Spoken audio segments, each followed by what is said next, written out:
আসসালামু আলাইকুম। আমন্ত্রণ ঢাকা টিভির পটুয়াখালীর সংবাদে। আপনাদের সাথে আছি আমি মোহাম্মদ আনিস রহমান রাজু। সংবাদের শুরুতেই জানিয়ে দিচ্ছি শীর্ষ সংবাদ। পটুয়াখালী জেলা মাদ্রাসা শিক্ষক সমাবেশ অনুষ্ঠিত। আমাদের পটুয়াখালী জেলা প্রতিনিধি মোহাম্মদ জিয়াউর রহমান জুয়েল মৃধার তথ্যচিত্রে বিস্তারিত। আগের কারিকুলামটা আপাতত চালু করেন 25 সালে, যদি চালু না করেন এবং এটা যদি বাতিল না করেন 25 সালের জানুয়ারি মাসে 4 কোটি মানুষ রাস্তায় নামবে শুধু মিছিল করবে আপনার বিরুদ্ধে। পটুয়াখালী জেলা মাদ্রাসা শিক্ষক সমাবেশ অনুষ্ঠিত হয়েছে। রবিবার সকাল 10টায় শিল্পকলা একাডেমি হলে আয়োজিত হয় শিক্ষক সমাবেশ।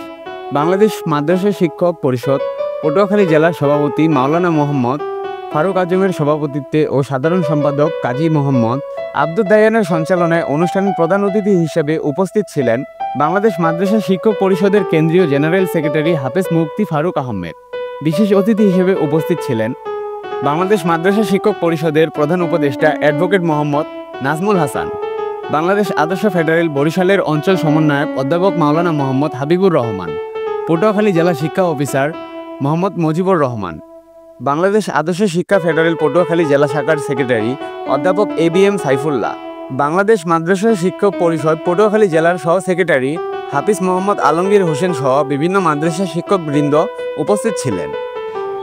এবং আমাদের মাওলানা জাইনুল আবদিন সাহেব সেক্রেটারি জেনারেল ছিলেন, উনি 1 টাকা লাভবান হননি, বরং যথাসম্ভব সর্বোচ্চ চেষ্টা করেছেন এই শিক্ষার মান উন্নয়নের জন্য, মাদ্রাসা শিক্ষার মান উন্নয়নের সর্বোচ্চ চেষ্টা করেছেন। আগামী দিনে আমাদের এই চেষ্টা অব্যাহত থাকবে ইনশাআল্লাহ। আপনারা লক্ষ্য করছেন কৃষিবাদী সরকার শরীফের গল্প নিয়ে যে শিক্ষা কারিকুলাম চালু করছিল, ওটা চালু থাকলে মাদ্রাসার ছাত্ররা লেখাপড়া করে মানুষ হওয়ার কোনো সম্ভাবনা ছিল? কৃষিবাদের পতন হয়েছে, কিন্তু লেখাপড়া তো উনি তো সবগুলো নিয়ে যায় না, গেছে মন্ত্রী কয়েকজন এবং শেখ হাসিনা চলে গেছে, আর বাকি আমলারা তো চেয়ারে রয়ে গেছে সব। আমাদের পক্ষ থেকে শিক্ষা উপদেষ্টার সাথে সাক্ষাৎ করা হয়েছে যে 1 নম্বর কাজ বেশিবাদের তৈরি করা কারিকুলামকে বাতিল করতে হবে। উনি 27 বছরে বাতিল হয়ে গেছে, ওটা এখন চলে না, চলছে। এরপরে 2 নম্বরের কথা, নতুন করে কারিকুলাম করতে হবে। উনি বললেন যে আমার পক্ষে তো 3-4 মাসের ভিতরে নতুন কারিকুলাম লেখা ছাপানো, এখন এই বছর ছাপার ক্ষেত্রে বিলম্ব হয়ে গেছে, ঠিক না?